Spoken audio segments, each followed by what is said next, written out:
জৈনিক আহাদ সাহেব নামে একজন ব্যক্তি তার স্ত্রী সহ পরিবার সহ বসবাস করে আসছেন প্রায় 1.5 মাস যাবৎ ভাড়া বাসায় বসবাস করে আসছেন। আহাদ মোল্লা উনি একটা নাইট গার্ডে চাকরি করেন স্বল্প বেতনে, এবং ওনার স্ত্রী রোজিনা উনি মানুষের বাসা বাড়িতে বা মেসে কাজ করে থাকেন। তো ওনাদের যে সাংসারিক যে উপার্জন হয় এটা নিয়ে তাদের সংসার। 2টা ছেলে ছিলেন, রুহান এবং মোসা। রুহান হলো 7 বছর বয়স আর মোসা হলো 3 বছর বয়স। এই যে 4 জনের যে সংসার, এই সংসার ওনাদের হয়তো বা কষ্ট হচ্ছিল, এ নিয়ে তাদের মধ্যে একটু কলহও চলতো স্বামী স্ত্রী। এবং শুনেছি যে ওনাদের কিছু লোন আছে, যেটা ঋণ আমরা করে লোন নিচ্ছে। কিছু লোন নেওয়ার কারণে এই লোন পরিশোধের জন্য ওনা অনেক চিন্তিত ছিল বা ব্যথিত ছিল। এটা নিয়েও সংসারে অশান্তি চলে আসতেছিল। আজকে যেটা আমরা সংবাদ পাই যে 2টা ছেলেকে হত্যা করা হয়েছে, এই সংবাদের ভিত্তিতে আমাদের 11টার দিকে 2টা টিম ঘটনাস্থলে যায়। যাওয়ার পর আমরা জানতে পারি যে তার বাবা মানে আহাদ সাহেব ওনার 2 ছেলেকে গলা কেটে হত্যা করে, এবং সে নিজেও আত্মহত্যা করার চেষ্টা করে, এবং তারও নিজেও গলা কাটা ছিলেন। আমরা পুলিশ টিম ওখানে ঘটনাস্থলে উপস্থিত হয়ে আমরা 2টা লাশ, বাচ্চা 2টার লাশ আমরা উদ্ধার করতে পেরেছি, এবং তাদের সুরতাল রিপোর্ট সম্পন্ন করে আমরা লাশ সরোয়ার্দীতে প্রেরণ করেছি ময়নাতদন্তের জন্য, পোস্টমর্টমের জন্য।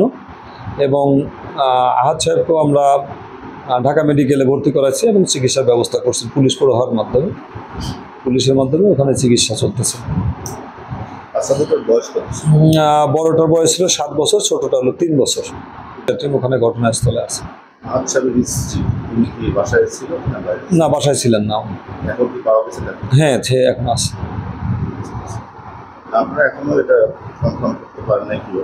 হ্যাঁ, কনফার্ম তো আমরা প্রাথমিক অবস্থায় করতে পেরেছি। বাবা আহাদ সাহেব 2 ছেলেকে হত্যা করছেন গলা কেটে, এবং সে নিজেও আত্মহত্যার চেষ্টা করছেন। মানে কোনো বাইরের কোনো লোককে দোষারোপ এখন পর্যন্ত এই ধরনের আমরা বাইরের কোনো লোকের সম্পৃক্ততা পাওয়া যায় নাই এখন পর্যন্ত। মামলা হয়েছে এই বিষয়ে এখনো মামলাও হয়।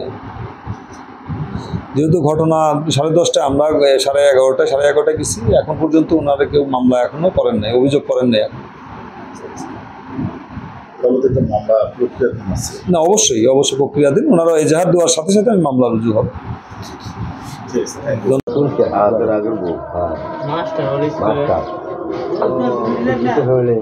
ওনার বিয়ে করেছে, ওনার ওদিকে ছাড় পায় না, আমার সাহেব রাবি গান আমরা পুরা মনে কামলা এই মনে এই যেই কামলা আমার এই ছিল না, এই ছিল না কোন সেকশন জানো।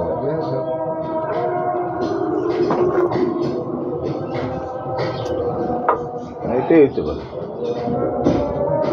তোমার ব্যবস্থা তুমি করো, মরে যাবো না বেঁচে থাকবো তোমার। আমার ব্যবস্থা আমি করবো।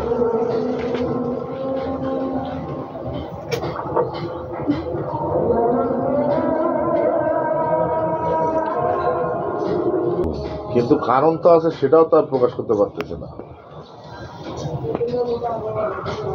ঝগড়া চলতে পারে, ঝগড়া চলতেছে প্রচুর। ঝগড়া হইতো? হ্যাঁ, প্রচুর ঝগড়া। ওই আমার 2-3 জনের ভাবতেই খায় ঘরে। আর 2-3 জন ঝগড়া চলে জমছে বাসায়।